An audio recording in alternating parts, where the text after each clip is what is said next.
Hello guys, welcome back to my channel Moni's creation. আজ বানাচ্ছি সম্পূর্ণ নিরামিষ পদ্ধতিতে ছোট আলুর দম। এটি তোমরা নিরামিষ দিনে ভাত অথবা রুটি, পরোটা ও ফ্রাইড রাইসের সাথে সার্ভ করতে পারো। তো ভিডিওটি স্কিপ না করে পুরো দেখার অনুরোধ রইল। তো ছোট আলুর দম বানানোর জন্য আমি এখানে ছোট আলুগুলোকে দেখো ভালো করে জল দিয়ে ধুয়ে সিদ্ধ করতে দিয়ে দিয়েছি। তোমরা অনেকেই আমার চ্যানেল সাবস্ক্রাইব করে আমার ভিডিও দেখো, কমেন্ট করো, তাদের জানাই অসংখ্য ধন্যবাদ। তোমরা এইভাবেই আমার পাশে থেকো। আর যারা চ্যানেলে নতুন তাদের যদি আমার ভিডিওগুলো ভালো লাগে তাহলে লাইক, কমেন্ট, শেয়ার ও চ্যানেলটা সাবস্ক্রাইব করে পাশে থাকার অনুরোধ রইল। দেখো আমার সমস্ত আলু ছাড়ানো হয়ে গেছে। এবার একটা পেস্ট তৈরি করতে হবে, তাই একটা মিক্সচার গ্রাইন্ডারে নিয়েছি 2টো কাঁচা লঙ্কা, আদা আর কিছুটা টমেটো। আমি একটা স্মুথ পেস্ট তৈরি করে নিচ্ছি। এদিকে গ্যাস জ্বালিয়ে কড়াইয়ে সর্ষের তেল দিয়ে তেল গরম হয়ে গেলে সিদ্ধ করা আলু দিয়ে দিচ্ছি। আলু দিয়ে ভালোভাবে তেলের মধ্যে ভেজে নিচ্ছি। দিয়ে দিচ্ছি সামান্য নুন ও সামান্য হলুদ গুঁড়ো। নুন হলুদ দিয়ে ভালোভাবে আমি ভেজে নিচ্ছি।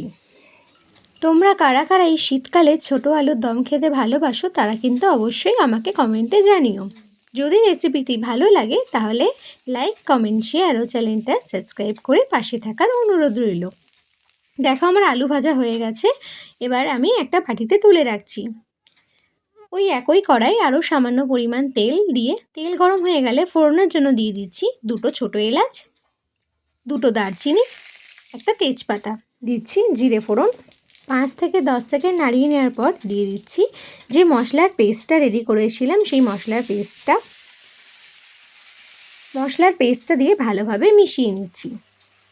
মশলা থেকে তেল ছাড়ার জন্য অপেক্ষা করব।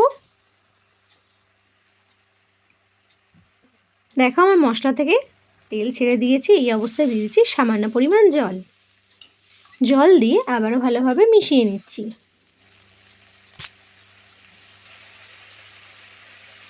এটি তোমরা নিরামিষ দিনে রুটি, পরোটা অথবা ফ্রাইড রাইসের সাথে খেতে পারো। দিচ্ছি 1 টিস্পুন অফ লঙ্কার গুঁড়ো, 1 টিস্পুন অফ হলুদ গুঁড়ো, 1 টিস্পুন অফ জিরের গুঁড়ো ও 1 টিস্পুন অফ ধনে গুঁড়ো।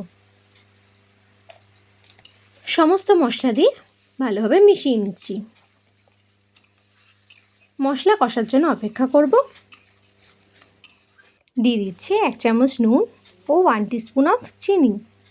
নিরামিষ দিনে তরকারি একটু মিষ্টি মিষ্টি খেতেই ভালো লাগে। তোমরা তোমাদের পছন্দ অনুযায়ী নুন আর চিনিটা ব্যবহার করবে। দেখো আমার মশলা থেকে তেল ছেড়ে দিয়েছে। এই অবস্থায় দিয়ে দিচ্ছি ছাড়িয়ে রাখা মটরশুঁটি দিয়ে আবারও ভালোভাবে মিশিয়ে নিচ্ছি। দেখো আমার মশলাটা অনেকটাই শুকিয়ে এসছে। এই অবস্থায় দিয়ে দিচ্ছি ভেজে রাখা আলু দিয়ে আবারও ভালোভাবে মিশিয়ে নিচ্ছি। তোমাদের রেসিপিটি কেমন লাগলো অবশ্যই কমেন্টে জানিও। যদি রেসিপিটি ভালো লাগে তাহলে লাইক, কমেন্ট, শেয়ার ও চ্যানেলটা সাবস্ক্রাইব করে পাশে থাকার অনুরোধ রইল। আলু মটরশুঁটি ভালোভাবে কষিয়ে নেওয়ার পর দিয়ে দিচ্ছি জল। তোমরা তোমাদের পরিমাণ অনুযায়ী জলটা ব্যবহার করো।